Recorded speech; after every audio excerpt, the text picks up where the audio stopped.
దేశవ్యాప్తంగా same scene repeat అవుతోంది. ఇంకా 500 నోట్లు అందుబాటులోకి రాకపోవడంతో చిల్లర ఇబ్బందులు తప్పలేదు.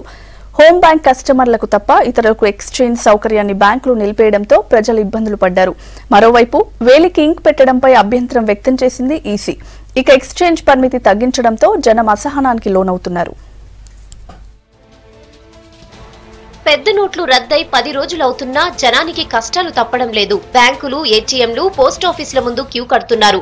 చాలా చోట్ల ఏటీఎంలు షట్టర్లు వేసి కనిపించాయి. కొన్ని ఏటీఎంలలో డిపాజిట్ చేసిన కొద్దిసేపటికే డబ్బులు అయిపోవడంతో క్యూ లైన్లలో నిల్చున్న కస్టమర్లకు నిరాశ తప్పలేదు. మనీ లేదు, ఇక్కడ మనీ తీయాల్సి వస్తుంది సార్. అయినా కూడా నో క్యాష్ అని చూపిస్తుంది సార్. అన్ని ఏటీఎంలలో బాగా ఇబ్బంది పడుతున్నాం సార్. కేంద్రం తాజాగా తీసుకున్న ఎక్స్చేంజ్ లిమిట్ తగ్గింపు నిర్ణయం ప్రజలను మరింత కష్టాల్లోకి నెట్టింది. ఎక్స్చేంజ్ లిమిట్ ను 4500 నుంచి 2000కు తగ్గించడంపై ప్రజలు ఆందోళన వ్యక్తం చేశారు.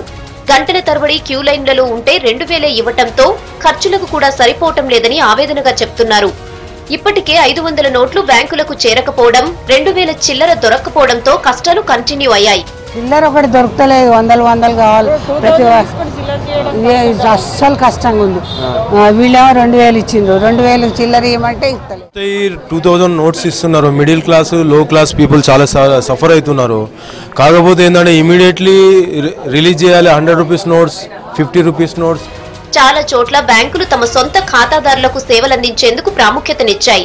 లైన్లో నిలబడి తీరా కౌంటర్ దగ్గరకు వెళ్లిన తర్వాత తమ అకౌంట్ ఉన్న బ్రాంచ్లలోనే మనీ ఎక్స్చేంజ్ చేసుకోవాలని బ్యాంకర్లు సూచించారు. దీంతో చాలా చోట్ల బ్యాంక్ సిబ్బందితో జనం గొడవకు దిగారు. ఓన్లీ ఈ బ్రాంచ్ వాళ్ళకే ఇష్యూ చేస్తారు, డిపాజిట్ కానీ ఎక్స్చేంజ్ కానీ. ఇక్కడ అకౌంట్ హోల్డర్ కాకపోతే ఇవ్వట్లేరు. అక్కడ పాస్బుక్ ఉంటేనే ఇస్తామంటున్నారు, అక్కడ అకౌంట్ ఉండి అక్కడ పాస్బుక్ ఉంటేనే ఇస్తామంటున్నారు, లేదంటే ఇవ్వము అంటున్నారు. ఇక నోట్ల మార్పిడిలో కస్టమర్ల వేలుకు పెడుతున్న స్థిరాపై ఈసీ అభ్యంతరం చెప్పింది. తమ అభ్యంతరాలతో ఆర్థిక శాఖకు లేఖ రాసింది. కొన్ని రాష్ట్రాల్లో త్వరలో ఉప ఎన్నికలు జరగనున్నాయని, ఇప్పుడు ఈ స్థిర వేస్తే ఇబ్బందులుంటాయని చెప్పింది.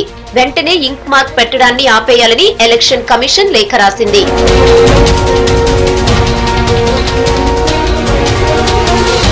అయితే సమస్య తీవ్రత తగ్గుతుందంటున్నారు ఆర్బీఐ అధికారులు, బ్యాంకర్లు.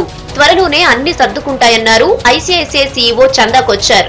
గతంతో పోలిస్తే తమ బ్యాంకులకు రద్దీ తగ్గిందన్నారు. ఇక మోడీ నిర్ణయాన్ని సమర్థించిన అన్నా హజారే లాంటి వాళ్లు 2000 నోట్ల జారీని మాత్రం తప్పుపట్టారు. Number of people in the queues have definitely come down. The number of footfalls have definitely come down, and the reduction really is in the queues for exchanges, which means people are actually now starting to use their own accounts and bringing that money back into circulation in the economy.